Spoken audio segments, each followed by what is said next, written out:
A ver, ¿qué es la conciencia? Durante décadas la ciencia ha intentado descifrarla, ¿no? Casi siempre nos dicen que es una especie de cálculo súper complejo, un producto de la información que procesa el cerebro. Pero hoy vamos a ver un enfrentamiento en toda regla.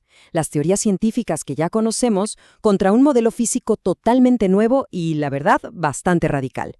Así que prepárense, porque esto se va a poner muy, muy bueno. La pregunta que va a guiar todo este análisis es básicamente esta. ¿Nuestra experiencia, eso que sentimos por dentro, es el resultado de procesar información, como una computadora? ¿O es algo mucho más visceral, más físico?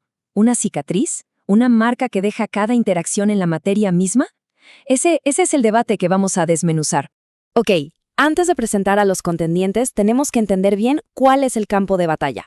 Porque todas estas teorías, al final del día, están tratando de resolver uno de los misterios más grandes de la ciencia y, bueno, de la filosofía también.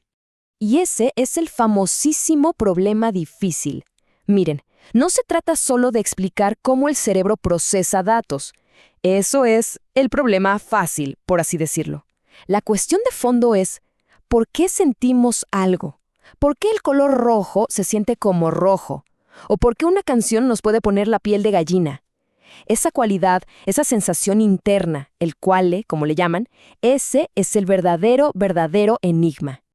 Muy bien, entonces, conozcamos a los dos campeones que dominan el ring científico actualmente.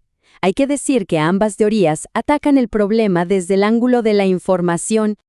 Primero tenemos la teoría de la información integrada, o IIT por sus siglas en inglés. Para la gente que apoya esta idea, la conciencia es, en esencia, información que está pero tan integrada que no se puede descomponer.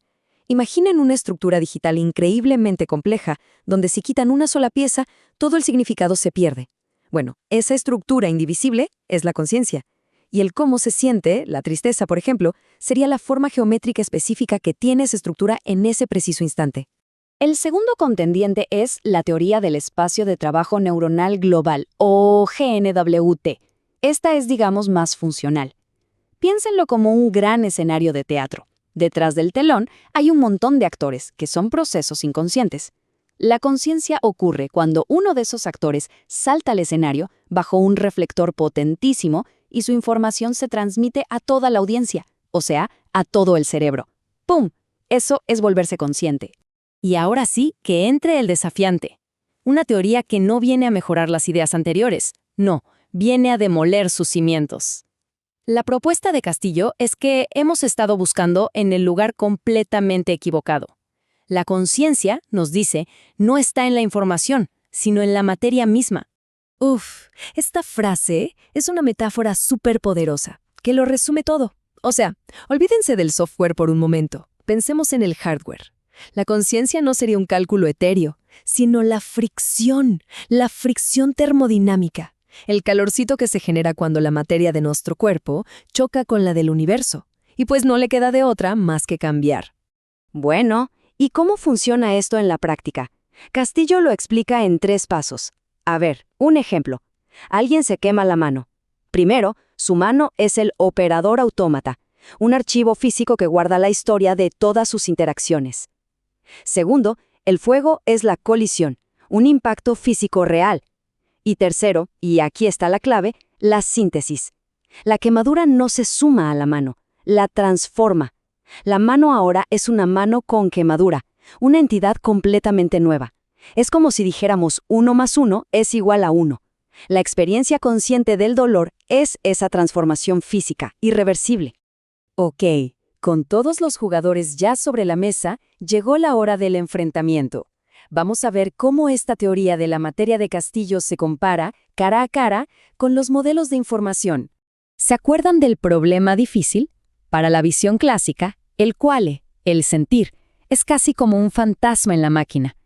Pero el análisis de Castillo simplemente lo disuelve. El cómo se siente el dolor no es ningún fantasma. Es la geometría literal de la colisión. Es la fricción de los nervios siendo alterados físicamente. Deja de ser un problema filosófico y se convierte en un problema de mecánica, de física pura y dura. Aquí la diferencia es brutal. Para la IIT, la experiencia es una forma abstracta, una estructura matemática súper elegante en un espacio conceptual. Para Castillo, la experiencia es una deformación. Es la cicatriz física, la abolladura que deja una colisión en la estructura material de nuestro ser. Es la diferencia entre ver el plano de un edificio y que te caiga un ladrillo del edificio real.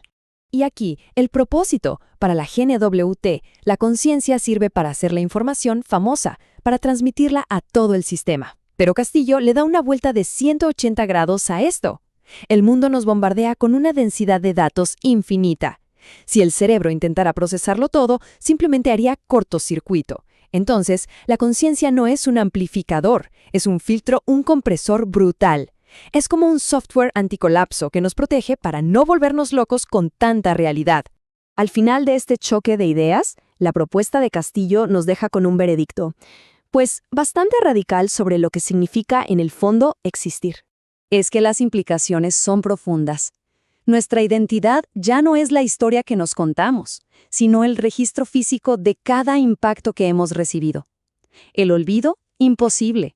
Cada experiencia es una cicatriz que nos reconfigura. Y la subjetividad, esa sensación de ser un yo, es simplemente el calor residual que genera un sistema material vulnerable, que lucha, a cada segundo, por mantener su forma. Y esta frase lo resume todo de una manera brillante. El paradigma cambia por completo. Dejamos de vernos como computadoras de carne, seres que se definen por sus pensamientos, para convertirnos en algo mucho más básico, más fundamental.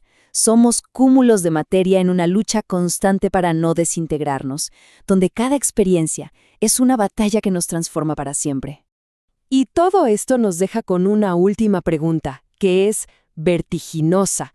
Si somos simplemente un archivo atómico, un registro físico de colisiones, si no hay un fantasma en la máquina, entonces, ¿qué o quién está leyendo ese registro? ¿O será que el archivo se lee a sí mismo en un ciclo que no tiene fin? Una pregunta que, la verdad, nos devuelve de lleno al corazón del misterio.